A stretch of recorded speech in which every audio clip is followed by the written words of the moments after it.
Hello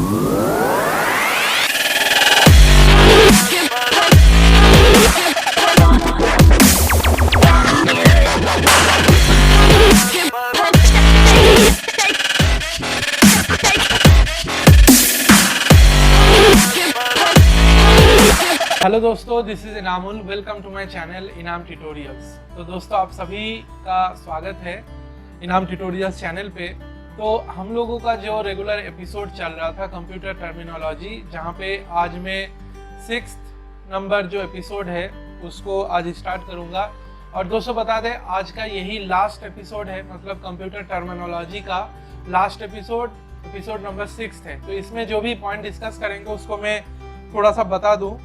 इसमें देखिए, सबसे पहला है स्पेशल कैरेक्टर, नेक्स्ट है spooling, next template, terminal and transaction, word art and workstation. तो दोस्तों, इसमें से यही सारे पॉइंट हम डिस्कस करेंगे। हर वीडियोस की तरह इस वीडियोस में भी बता देते हैं कि अगर आप हमारे चैनल पे न्यू हैं और हमारे अलग अलग जो भी वीडियोस हैं कंप्यूटर से रिलेटेड, उन वीडियोस से अगर आपको फ़ायदा मिलता है, आपको अच्छा लगता है, तो बिल्कुल हमारे चैनल के साथ हमेशा के लिए जुड़े रहने के लिए आप बिल्कुल चैनल को लाइक करें, शेयर करें एंड रेगुलर अपडेट पाने के लिए उसको सब्सक्राइब करें। एंड सब्सक्राइब बटन के पास जो ऑल की नोटिफिकेशन बेल है उसको क्लिक कर दें। तो चलिए शुरू करते हैं आज का जो अलग पॉइंट है। सबसे पहला पॉइंट का नाम है स्पेशल कैरेक्टर। तो दोस्तों, स्पेशल कैरेक्टर का मतलब है, अब देखिए यहाँ पे जो भी टॉपिक हम डिस्कस करेंगे उससे रिलेटेड ग्राफिक इमेजेस हो या एनिमेशन हो, आपको पीछे स्क्रीन पे दिख जाएगा या मेरे साइड स्क्रीन पे दिख जाएगा। तो यहाँ पे स्पेशल कैरेक्टर का मतलब बता दें। स्पेशल कैरेक्टर का मतलब जहाँ पे कुछ डिजिट भी हो सकता है, कुछ आपका लेटर भी हो सकता है, कुछ साइन भी हो सकता है, ठीक है, अलग अलग हो सकता है। तो बेसिकली हम लोग जो कंप्यूटर में कीबोर्ड यूज करते हैं, कीबोर्ड में अलग अलग आपको कीज होते हैं। ये मैंने शुरुआत के जो कंप्यूटर फंडामेंटल का जो एपिसोड है उसमें मैंने बताया हुआ है। तो कीबोर्ड में जितने भी कीज होते हैं, जैसे न्यूमेरिक कीज नंबर के लिए, अल्फाबेट कीज आपका अल्फाबेट वर्ड्स के लिए, फंक्शन की है आपका F1 से लेके F12 तक, उसी तरीके से स्पेशल कैरेक्टर का भी कीज होता है जो कि आपके शिफ्ट बटन के साथ काम करता है कंप्यूटर में। अब हमारे कंप्यूटर की जो कीबोर्ड है उसमें कुछ गिने चुने स्पेशल कैरेक्टर है। स्पेशल कैरेक्टर में आपने स्टार, हैश का बटन, डॉलर का साइन, कॉमा, इनवर्टेड कॉमा, है ना, ऐसे तमाम अलग अलग ऑप्शंस देखे होंगे, फिर क्वेश्चन मार्क, ऐसे तमाम चीज। और इसी स्पेशल कैरेक्टर को हम अपने जो अलग अलग मैटर लिखते हैं या जो भी हम अपना फाइल क्रिएट करते हैं उसमें जरूरत पड़ता है। या दूसरा, जब हम लोग कोई पासवर्ड क्रिएट करते हैं, पासवर्ड में भी स्पेशल कैरेक्टर का बहुत बड़ा योगदान है, क्योंकि जब भी हम पासवर्ड क्लिक करते हैं, पासवर्ड क्रिएट करते हैं, तो वहाँ पे हमको बहुत सारे इंस्ट्रक्शन दिया जाता है। अब अलग अलग डिपार्टमेंट या अलग अलग अथॉरिटी के मुताबिक हमें उसकी गाइडलाइंस रीड करना पड़ता है कि पासवर्ड बनाने के लिए कौन कौन सी चीज की रिक्वायरमेंट है। अब देखिए, सबसे पहले अब यहाँ पे एक चीज बता दे, पासवर्ड पॉलिसी करके मैं एक नेक्स्ट एपिसोड बनाने वाला हूँ जहाँ पे पासवर्ड के बारे में बहुत अहम जानकारी होगी। तो फिलहाल स्पेशल कैरेक्टर के जरिए हम लोग जो जिसमें लेटर होते हैं, कॉमा होते हैं, पॉइंट होते हैं, इनवर्टेड कॉमा होता है, ऐसे तमाम अलग अलग ऑप्शंस जो लिखने के दौरान भी यूज होता है और पासवर्ड में भी यूज होता है, उसी को स्पेशल कैरेक्टर बोलते हैं। और स्पेशल कैरेक्टर की खासियत क्या है, उसमें से कुछ होते हैं जो डायरेक्टली आ जाते हैं, लेकिन most of all shift button के साथ आते हैं जो हमारे कीबोर्ड में होते हैं। तो दोस्तों, आशा करते हैं ये पॉइंट आपको समझ में आया। नेक्स्ट पॉइंट का नाम है स्पूलिंग। स्पूलिंग का एक जो किताबी डेफिनेशन है उसको पहले थोड़ा रीड कर लेते हैं, फिर उसके बारे में हम डिटेल में बताते हैं। A technique that has been successfully used on a number of computer systems to reduce the speed mismatch between slow speed input-output device and fast CPU। अब यहाँ पे इस चीज को मैं समझा देता हूँ कैसे होता है।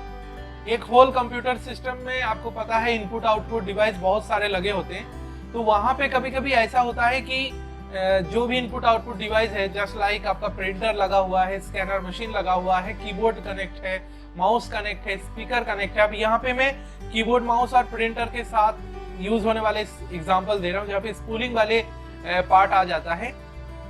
जैसे एग्जांपल के तौर पर कभी कभी होता है, मतलब ये बहुत कम समय के लिए होता है, एक ऐसा प्रोसेस है जहाँ पे प्रोसेस के दौरान, मतलब माउस का क्लिक करने की जो प्रोसेस है, कीबोर्ड में कुछ भी बटन यूज किया आपने, क्लिक किया, उसका जो प्रोसेस है, या कंप्यूटर से आपने जो भी इंस्ट्रक्शन दिया कि प्रिंट निकालने के लिए प्रिंट का कमांड दिया, इन तमाम ऑप्शंस में जो भी कमांड होता है, इन कमांड में आपस में थोड़ा मिसमैच होता है, उसी को स्पूलिंग बोलते हैं, SPOOLING स्पूलिंग, ठीक है। क्योंकि स्पूलिंग से रिलेटेड MCQ अगर क्वेश्चन होगा तो वहां पे ये हो सकता है कि स्पूलिंग से रिलेटेड पूरा डेफिनेशन उसमें डाल दिया जाए, फिर ऑब्जेक्टिव क्वेश्चन में उसको पूछा जाए कि इस टाइप के प्रोसेस को क्या बोलते हैं, तो वहां पे हमको बताना है कि ये स्पूलिंग का प्रोसेस है।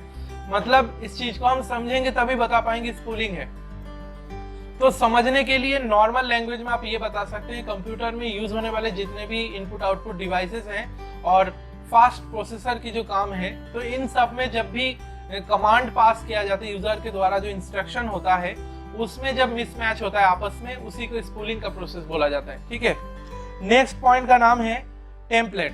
अब टेम्पलेट के लिए सबसे बेहतरीन एग्जांपल हम पहले स्मार्टफोन से देते हैं, फिर कंप्यूटर में देते हैं। स्मार्टफोन में टेम्पलेट का जो एग्जांपल हो सकता है, जैसे आजकल बहुत सारे कैमरा वाले एप्लीकेशंस आया हुआ है जहाँ पे आपको बहुत ज्यादा मेकअप और सजने संवरने की जरूरत नहीं, ऑटोमेटिक उसमें चीजें सेट है, आप बस उसको क्लिक कर दीजिए, जिसको हम लोग एक तरीके से फिल्टर भी बोल सकते हैं। अब एक टाइम था फिल्टर में सिर्फ आप अपने फेस को ही क्लीन कर सकते थे, लेकिन आजकल कुछ कैमरे की एप्लीकेशंस में या कुछ ऐसे डिजाइनिंग फोटोग्राफी ऐप में कुछ ऐसे फिल्टर के फॉर्म में टेम्पलेट हाजिर हो गए जो कि आपका पूरा चेहरा ही बदल देगा, आप समझ ही नहीं पाएंगे कौन है, ठीक है ना। जैसे आपने बहुत सारे ऐसे बेसिक अगर एग्जांपल दिया जाए, बहुत लोगों को पुलिस की यूनिफॉर्म का पहनने का शौक है, तो वहाँ पे वो टेम्पलेट ऑलरेडी सेट है, आप बस उसी मुताबिक फोटो क्लिक कर लीजिए, ऑटोमेटिक सेट हो जाएगा। तो यहाँ पे टेम्पलेट का मतलब यही होता है कि एक कंप्लीट पैकेज है जहाँ पे आप बस थोड़ा बहुत अपना डिजाइन या अपना जो मेन मैटर है या मेन ऑब्जेक्ट है या मेन सब्जेक्ट है उसको ऐड करके उस कंप्लीट प्रोसेस को सेट कर सकते हैं, इसको टेम्पलेट बोलते हैं। कंप्यूटर के फॉर्म में टेम्पलेट क्या होगा, कंप्यूटर में जब हम लोग MS पावर पॉइंट को यूज करते हैं, MS पावर पॉइंट में आपने देखा होगा जो पावर पॉइंट की डिजाइन है पेज का कलर के फॉर्म में, तो वो हम लोग खुद नहीं करते हैं, ज्यादातर हम लोगों को ऑलरेडी मिल जाता है, उसमें हम सिर्फ नाम लिखते हैं, नाम में फॉन्ट वगैरह चेंज करते हैं, एनिमेशन चेंज करते हैं, है ना। लेकिन वो चीज टेम्पलेट का पार्ट है। टेम्पलेट हम मोस्टली सबसे ज्यादा यूज होती है फोटोग्राफी में, फोटो एडिटिंग के दौरान, और हमारे वीडियो एडिटिंग में भी टेम्पलेट का यूज होती है, ठीक है। क्योंकि टेम्पलेट कुछ छोटे छोटे ऑब्जेक्ट भी हो सकते हैं और कभी कभी पूरे वीडियोस का पूरा कंप्लीट ऑब्जेक्ट भी हो सकता है। जैसे एग्जांपल के तौर पर वीडियोस में हम लोग बहुत सारे अलग अलग चीजें, लोगोस वगैरह लगा देते हैं, वो भी टेम्पलेट का हिस्सा है, जहाँ पे बने बनाए चीजें आपको भी सिर्फ अपना वीडियो या इमेज उसमें ऐड करना होता है। नेक्स्ट पॉइंट का नाम है दोस्तों टर्मिनल। टर्मिनल का जो किताबी या बुक का डेफिनेशन है वो है N input output device which allows a user to communicate directly with a computer system। एक इनपुट आउटपुट डिवाइस ऐसा जो कि सीधा डायरेक्टली कंप्यूटर सिस्टम से कनेक्ट है और उसी से सारे कम्युनिकेशंस करते हैं, उसी को टर्मिनल बोलते हैं। एग्जांपल के तौर पर एक कमरे में 6 कंप्यूटर है और प्रिंटर मशीन एक है, ठीक है। 6 कंप्यूटर में कोई एक कंप्यूटर होगा जो डायरेक्टली केबल से कनेक्ट होगा प्रिंटर के साथ, बाकी कंप्यूटर इंटरनेट की नेटवर्किंग के थ्रू उस कंप्यूटर के साथ कनेक्ट है। तो यहाँ पे जब भी हम लोग प्रिंट देंगे तो हमारे पास एक मेन टर्मिनल, या उसको सर्वर बोलेंगे, टर्मिनल नहीं बोलेंगे, क्योंकि बाकी 5 कंप्यूटर नंबर 1 वाले कंप्यूटर से कनेक्ट है और नंबर 1 वाले कंप्यूटर से डायरेक्ट केबल से प्रिंटर कनेक्ट है, ठीक है। अब यहाँ पे नंबर 1 वाले जो कंप्यूटर है उसको प्रिंट देने में कोई दिक्कत नहीं, क्योंकि डायरेक्ट केबल से कनेक्ट है, लेकिन बाकी जो है number 2, number 3, number 4, number 5, number 6, तो ये 5 कंप्यूटर जब भी प्रिंट देंगे या कोई भी कम्युनिकेशन करेंगे प्रिंटर के जरिए, तो फर्स्ट वाले जो कंप्यूटर है, जो सर्वर है, उससे कनेक्ट है, उससे जुड़े होंगे। तो आपस में इनपुट आउटपुट डिवाइस भी लगे होते हैं सबका अलग अलग, तो वहां पे वो कम्युनिकेट करते हैं और वो टर्मिनल कहते हैं, ठीक है। अब जैसे मान लीजिए कंप्यूटर नंबर 5 या कंप्यूटर नंबर 3 ने प्रिंट दिया, तो ऑटोमेटिक लिख के आ जाएगी टर्मिनल। अब टर्मिनल नाम एक डिफॉल्ट नेम भी हो सकता है या सिस्टम 1 2 3 करके भी हो सकता है। तो वहाँ पे जो फर्स्ट वाले कंप्यूटर है जहाँ पे डायरेक्ट केबल से कनेक्ट है प्रिंटर, वहाँ पे मैसेज पास कराएगा कि कंप्यूटर नंबर 3 से प्रिंट का कमांड है, कंप्यूटर नंबर 5 से प्रिंट का कमांड है जो कि वेटिंग पे है, तो यहाँ पे उसको अलाउ करते हैं, फिर वो आगे बढ़ जाता है, तो कम्युनिकेट कर सकते हैं। तो इस टाइप की चीज को टर्मिनल बोलते हैं। और बाहर में हम लोग टर्मिनल वर्ड का यूज करते हैं। रेलवे स्टेशन जो होते हैं उसको हम लोग टर्मिनल भी बोलते हैं, रेलवे स्टेशन को भी टर्मिनल बोलते हैं। कभी कभी हम लोग बातचीत में बोलते हैं ना, आगे कौन सा टर्मिनल है या आगे कौन सा स्टेशन है, तो उसको भी बोलते हैं। नेक्स्ट पॉइंट के तरफ आगे बढ़ते हैं दोस्तों। नेक्स्ट पॉइंट है ट्रांजैक्शन। अब ट्रांजैक्शंस वर्ड हम लोग नॉर्मली बैंकिंग सेक्टर से उठाते हैं, या बैंकिंग का कोई भी फाइनेंशियल एक्टिविटी है उसको हम लोग ट्रांजैक्शन बोलते हैं। कोई भी पैसा लेन देन करना, पैसा आना, पैसा डिपॉजिट करना, विथड्रॉ करना, उसी तरीके से डेटा का भी जो अपलोड और डाउनलोडिंग होती है वो भी एक ट्रांजैक्शंस का पार्ट है। यहाँ पे जैसे हैं, in the most general sense a transaction refers to action in the world whose occurrence must be announced to a database system। अब एक कंप्लीट डेटाबेस में जब भी डेटा से रिलेटेड कोई इंफॉर्मेशन अलग अलग रिफर करके पेश किया जाता है, वो आपका ट्रांजैक्शंस का पार्ट होता है। जैसे एग्जांपल के तौर पर लखनऊ यूनिवर्सिटी है।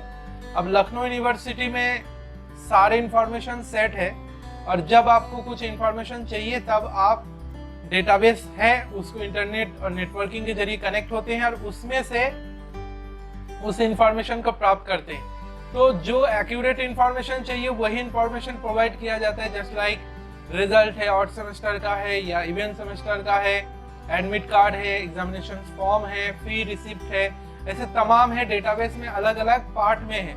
जब उसको हम लोग प्राप्त करते हैं वैसे इंस्ट्रक्शन देने के बाद, वो ट्रांजैक्शंस का पार्ट है। क्योंकि ट्रांजैक्शंस उसी चीज में होगा कि जो एक्यूरेट इंफॉर्मेशन मांगा गया या एक्यूरेट इंफॉर्मेशन अपलोड किया गया और एक्यूरेट इंफॉर्मेशन डाउनलोड भी हो।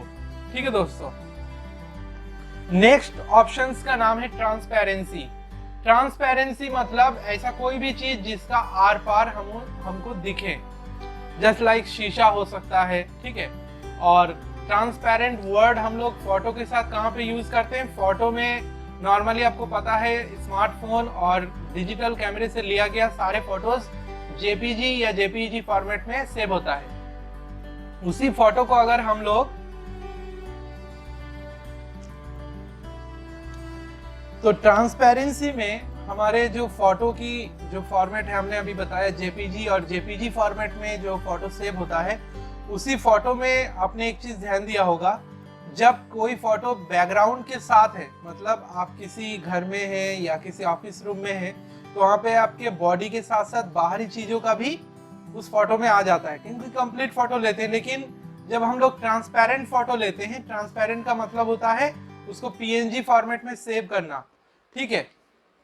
इसी यूट्यूब वीडियो में जो थंबनेल होते हैं, थंबनेल में आपने देखा होगा जो कैरेक्टर है वो अपना फोटो जो लगाते हैं थंबनेल पे, उसमें सिर्फ उसकी पूरी बॉडी का हिस्सा होता है, उसको दूसरे कलर के साथ, दूसरे तीसरे अच्छे ग्राफिक फोटो के साथ ऐड किया जाता है। तो वहां पे उसको पहले पीएनजी में कन्वर्ट किया जाता है, और पीएनजी फॉर्मेट की जो भी फोटोज होते हैं वो की ट्रांसपेरेंट होते हैं। ठीक है। तो ट्रांसपेरेंट बनाने के लिए आजकल बहुत सारे अलग अलग वेबसाइट भी है फोटोज को, और जो आपका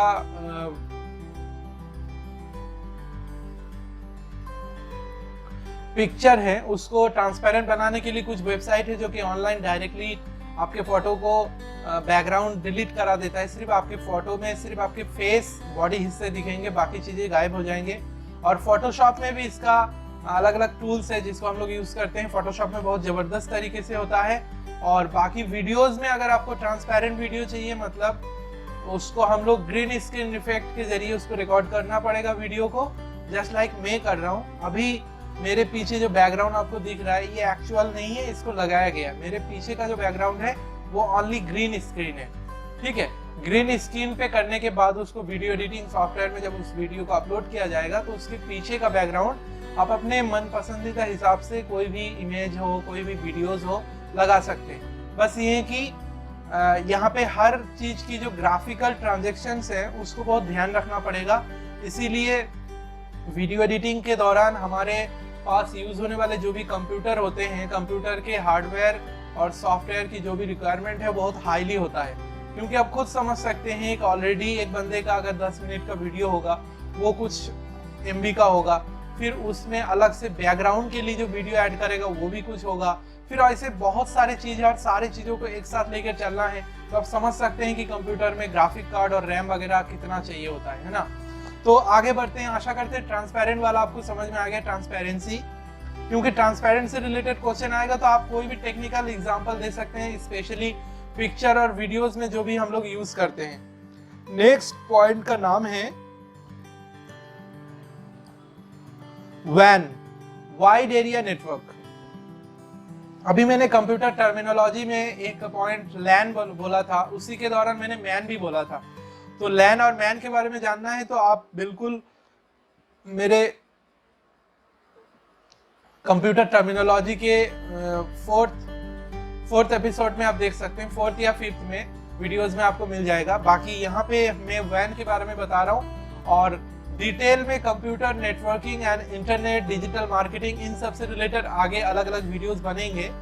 तो फिलहाल WAN के लिए बता दें, WAN का फुल फॉर्म जो है वाइड एरिया नेटवर्क। जिस तरीके से LAN का फुल फॉर्म मैंने बोला था लोकल एरिया नेटवर्क, और यहाँ पे वाइड एरिया नेटवर्क का मतलब एक बहुत बड़े एरिया को डिफाइन करके नेटवर्किंग सिस्टम सेट किया जाता है। अब बहुत बड़ा एरिया का मतलब सैटेलाइट के जरिए पूरे एक कंट्री को कवर करना, पूरे देश को कवर करना, वो वाइड एरिया नेटवर्क है। वाइड एरिया नेटवर्क बहुत बड़ा और बहुत पावरफुल नेटवर्किंग सिस्टम होता है जो कि फुली गवर्नमेंटेड के हाथ में होता है। अब गवर्नमेंट चाहे किसी प्राइवेट कंपनी को वर्क या उस सिस्टम को संभालने के लिए रिस्पॉन्सिबल करके रख सकते हैं। तो WAN नेटवर्क जो होता है वो सबसे मेन नेटवर्क होता है, उसी से फिर डिवीजन बन के उसमें से MAN और LAN डिवीजन सेट होते हैं। नेक्स्ट पॉइंट का नाम है वर्क स्टेशन।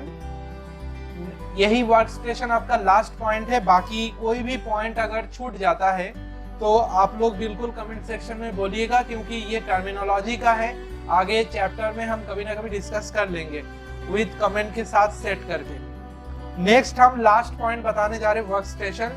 वर्क स्टेशन मतलब वर्क स्टेशन, टर्मिनल या ब्रांचेस, नोड, ये सब लगभग सेम कैटेगरी का आता है। अब यहाँ पे वर्क स्टेशन के बारे में बोल दें, अपने नेटवर्किंग में सर्वर और क्लाइंट ये दोनों नाम सुने होंगे, या नहीं सुने हैं तो हम फिर से बता दे रहे हैं। जब एक कंप्यूटर नेटवर्किंग सिस्टम में मान लीजिए 3 कंप्यूटर है, 3 में से कोई एक कंप्यूटर होगा जो कि मेन होगा, मतलब सारे कनेक्टिविटी उसी से स्टार्ट है, वहां से स्टार्ट होके बाकी 2 में वो मतलब सेट होता है। अब यहाँ पे तीनों में से एक सर्वर है, बाकी जो 2 है उसको क्लाइंट बोलेंगे, क्योंकि क्लाइंट सर्वर पे डिपेंड होता है, सर्वर क्लाइंट पे डिपेंड नहीं होता है। अब यहाँ पे क्लाइंट को हम लोग दूसरी लैंग्वेज में वर्क स्टेशन भी बोल सकते हैं। वर्क स्टेशन का काम क्या होता है कि उसको एक लिमिटेड रिस्पॉन्सिबल या लिमिटेड वर्क दे दिया जाता है जो कि सर्वर के देखरेख में होता है। ठीक है, जैसे एग्जांपल के तौर पर हम लोग जो स्मार्टफोन चला रहे हैं, हमारे सिम में फोन के साथ साथ कॉलिंग के साथ साथ इंटरनेट का भी कनेक्टिविटी है। अब यहाँ पे आप देख लीजिए, जैसे हम रिचार्ज करते हैं, जैसे आपने 1 GB का रिचार्ज किया पर डे 1 GB, तो सर्वर में आप उस पर जुड़े हुए, तो आप भी एक क्लाइंट हुए, तो आपके लिए जो भी इंस्ट्रक्शन है वो पहले से सेट है, लिमिटेड है। मतलब इस नंबर पे per day 12 AM to 12 PM या 12 PM to 12 AM to again 12 AM, मतलब एक दिन पूरा 24 घंटे के लिए 1 GB सेट है। और जैसे ही वो टाइम चेंज होता है फिर से 1 GB आ जाएगा, और एक लिमिटेड टाइम के अंदर वो डेटा पैक खत्म भी हो जाएगा, और उससे पहले आपको इंफॉर्मेशन, इंस्ट्रक्शंस, मैसेज, कॉल के जरिए बताया जाएगा। तो ये सारे हमारे मेन सर्वर से कनेक्टेड है, मेन सर्वर से सेट है, टाइम टू टाइम वो इंफॉर्मेशन को सेट करता है। तो हम लोग उस पर डिपेंड है ना। वो चाहे तो हमारे नेटवर्किंग को किसी भी टाइम बंद करा सकते हैं। जैसे कभी कभी होता है कि कोई टावर पे कोई इशू हो गया, कुछ काम चल रहा है, तो अचानक से आप देखिएगा आपके नेटवर्क 1-2 घंटे के लिए, आधा घंटे के लिए बंद हो जाता है। तो यहाँ पे कैसे होता है वो सब, क्योंकि हम सारे अलग अलग क्लाइंट हैं, वर्क स्टेशन कह सकते हैं, जो कि एक सर्वर है वही हमको मेंटेन कर रहा है। ठीक है, मतलब अब उसमें अलग अलग मूड होता है। ठीक है, मूड का मतलब एक पार्ट कह सकते हैं जहाँ पे जो सर्वर है उसके पास कुछ ऐसे अथॉरिटी है जो कि क्लाइंट के लिए वो अलग अलग इंस्ट्रक्शन सेट है उसी के मुताबिक क्लाइंट को चलना पड़ता है। ठीक है, क्लाइंट में कुछ भी इशू होगा तो सर्वर उसको डायरेक्टली बंद करा सकते हैं। तो यहाँ पे क्लाइंट हो या वर्क स्टेशन हो जो कि सर्वर से जुड़ा हुआ होता है, एक नेटवर्किंग अलग अलग पैथ होते हैं जो कि सीधा सर्वर से जुड़े होते हैं। तो दोस्तों अभी तक बताए गए जितने भी पॉइंट है, इस पॉइंट से रिलेटेड कोई भी क्वेश्चन हो या सजेशन हो, बिल्कुल आप कमेंट सेक्शन में डालिएगा। और हर वीडियोस की तरह फिर से मैं बता दे रहा हूँ, अगर आप हमारे चैनल पे न्यू हैं तो बिल्कुल चैनल को लाइक करें, शेयर करें एंड सब्सक्राइब करें। सब्सक्राइब इसीलिए करें जिससे आप हमारे चैनल के द्वारा बनाए गए जो भी कंप्यूटर से रिलेटेड वीडियो है आपको regular updates time to time मिलता रहे। क्योंकि ये मेहनत इसीलिए किया जा रहा है कि जितने भी कंप्यूटर स्टूडेंट है या कंप्यूटर की प्रिपरेशन कर रहे हैं, कोर्स कर रहे हैं या जॉब प्रिपरेशन कर रहे हैं, उनको कुछ ना कुछ हेल्प मिल जाए सपोर्ट सिस्टम की तरह, एजुकेशन सपोर्ट सिस्टम। तो दोस्तों आगे नेक्स्ट कुछ नए टॉपिक के साथ अलग वीडियोस में मिलते हैं। दोस्तों आज के लिए इतना ही, सब लोग खुश रहें। Thank you so much.